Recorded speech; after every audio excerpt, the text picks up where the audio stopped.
Welcome to Zen and the Art of the Movies, and we're continuing our investigation into the dark side. What is the power of the dark side in Star Wars? I've always been confused about that. What was this power? So the art of the movies is to see our real life, our current history, through the lens of our great movies, our great myths. Movies are myths. So where is the dark side today? Where are our Darth Vaders today in real time? You could say Epstein, Trump, Diddy are Darth Vaders. They have the power of the dark side.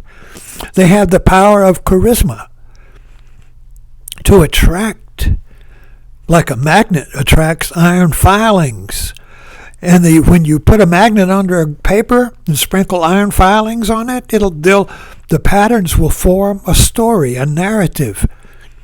And they will draw, and that will increase its power, just like a hurricane increases its power, you see. Hurricane is a pattern around an empty eye.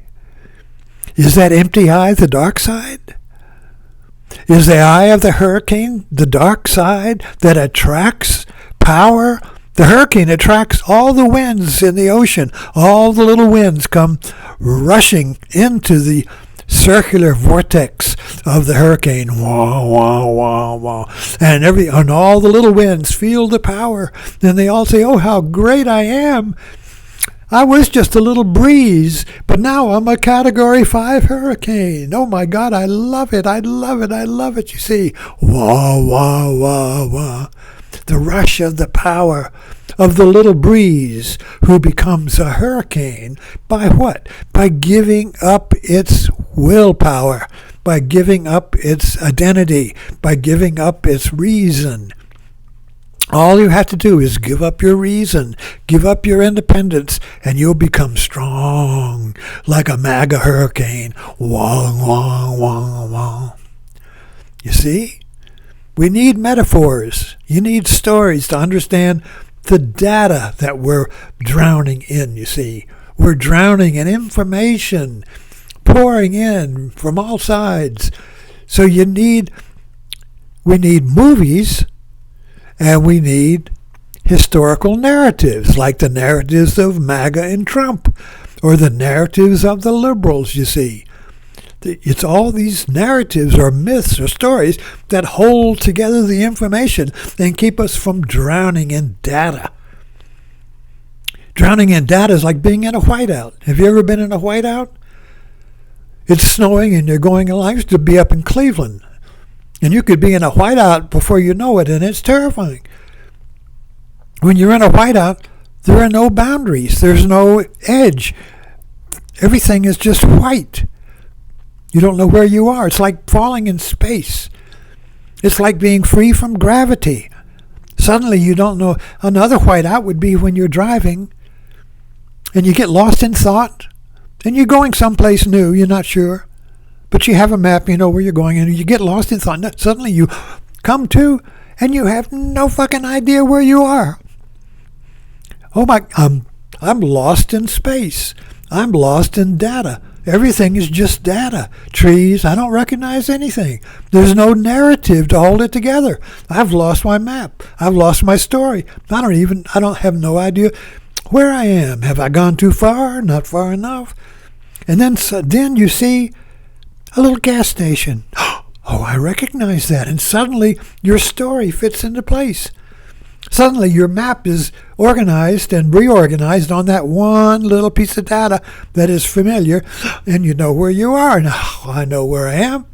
It's just a few more miles down the road. So the story, which comes from memory, organizes the data like a magnet organizes patterns of iron filings, you see. So the magnet is a metaphor for the narrative that holds our reality together, so we don't drown in information. And of course today we no longer are grounded by the farm, by the fields and the cows and the beef and the rhythms of the earth. So we've been cut away from that now, particularly in the urban areas, city areas. So we have to have stories to organize the data. Otherwise, there's no anchor. Rural people, you see, who still have the rhythms of the earth, you see, still have the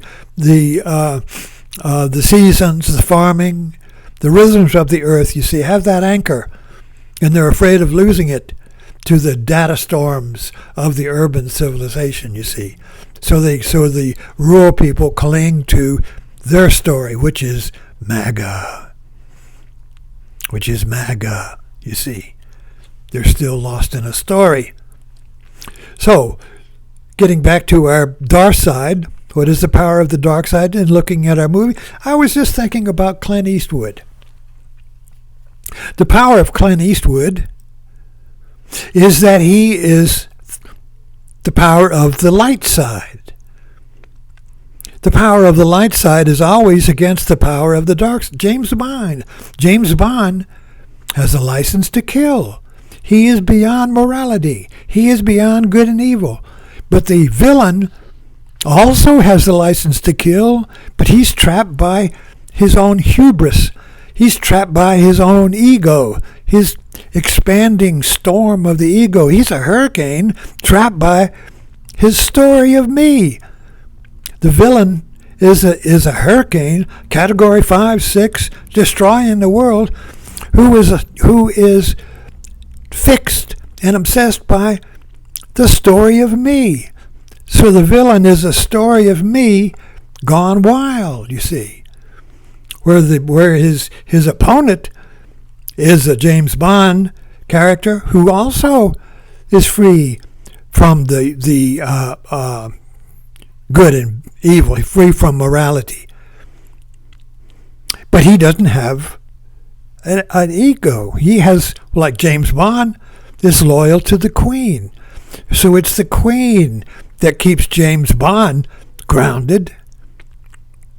It's the Queen that keeps him grounded and from going rogue, you see. So this is a very interesting thing. Clint Eastwood, for instance, the good, the bad, and the ugly. The Clint Eastwood characters go beyond morality. The hero, the unforgiven. The Clint Eastwood hero is a good person who is beyond good and evil. And he fights the bad person, the dark side, who is intoxicated by his own story. See, so these are the counterpoles, the antipodal relationships in our movies between the hero of who is free from morality and the villain who is also free from morality, but the hero has something that anchors him to reality, that keeps him from expanding until, like kudzu, he takes over the earth, you see. And all kudzu, everything that takes over the earth, eventually, like cancer, kills itself. A cancer will take over the body. I will be the one body. I will replace the host. But the irony is that the cancer kills itself. If you kill the host, you kill yourself. So MAGA is like a cancer that wants to take over America and be all MAGA.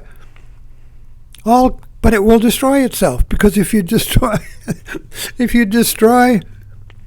the host, you get to die too. The cancer dies with the body it kills. Oh my God, says cancer. It wasn't supposed to be like this. Thanks for dropping in.